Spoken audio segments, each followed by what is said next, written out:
नमस्कार। आज हम श्वेता चक्रवर्ती के एक लेख पर बात करने वाले हैं।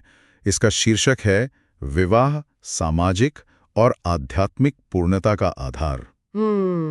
तो इसमें हम ये समझने की कोशिश करेंगे कि इस लेख के मुताबिक ये जो विवाह की संस्था है, समाज के लिए ये क्यों इतनी उपयोगी मानी जाती रही है और आजकल इसे लेकर क्या नई बातें, क्या चुनौतियां सामने आ रही हैं। बिल्कुल। तो चलिए शुरू करते हैं।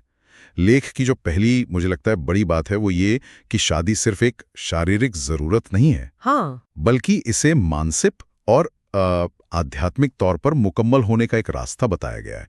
और हाँ, बच्चों की अच्छी परवरिश का एक पक्का इंतजाम भी। बिल्कुल सही। और देखिए, लेख इस बात पर काफी जोर देता है कि हमारे जो पुराने ऋषि मुनि थे, उन्होंने शादी का ये रिवाज सिर्फ इसलिए नहीं बनाया था कि इंसान की बस वो बायोलॉजिकल जरूरतें पूरी हों। अच्छा। हाँ, इसके पीछे एक बहुत गहरी सामाजिक, मनोवैज्ञानिक और यहाँ तक कि आप कह सकती हैं आध्यात्मिक सोच थी।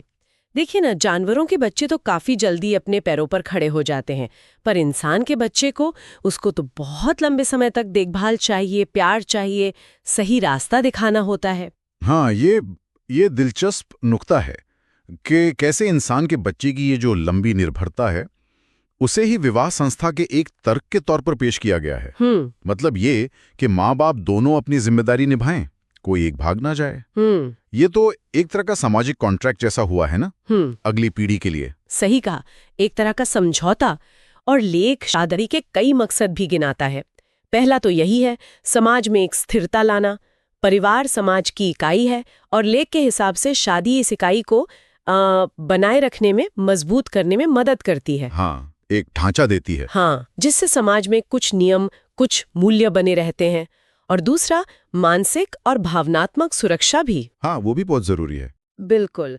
लेख कहता है कि पति पत्नी एक दूसरे के साथी बनते हैं, दोस्त बनते हैं और सबसे अहम, मुश्किल वक्त में एक भावनात्मक सहारा बनते हैं।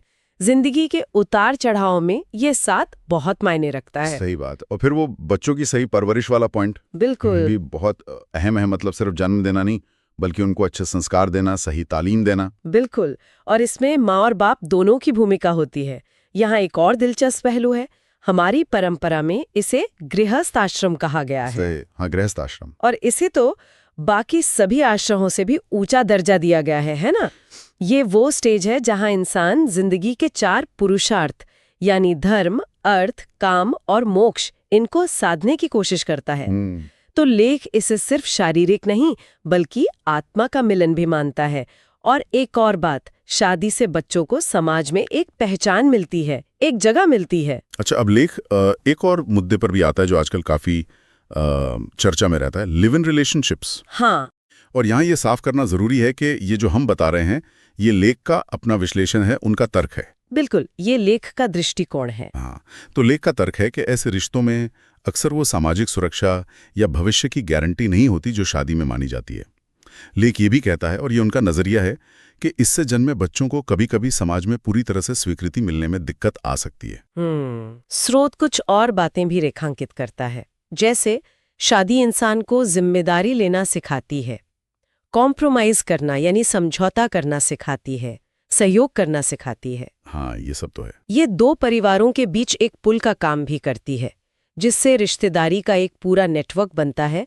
और क्योंकि एक लंबी चलने वाले कमिटमेंट है, ये अकेलेपन को या मानसिक तनाव को कम करने में भी मददगार हो सकती है। रिश्तों में एक ठहराव, एक स्थायित्व लाती है। शायद इसीलिए गृहस्थाश्रम को इतना श्रेष्ठ माना गया है।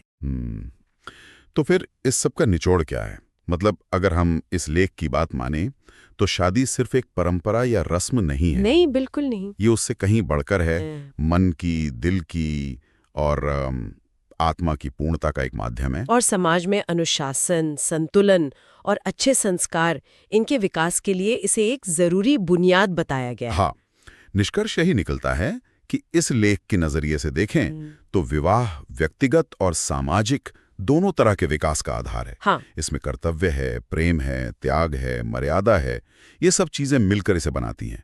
ये इंसान को समाज से और समाज को इंसान से जोड़ने का एक तरीका है, ऐसा लेख का मानना है। तो श्रोताओं के लिए एक सवाल छोड़ जाते हैं।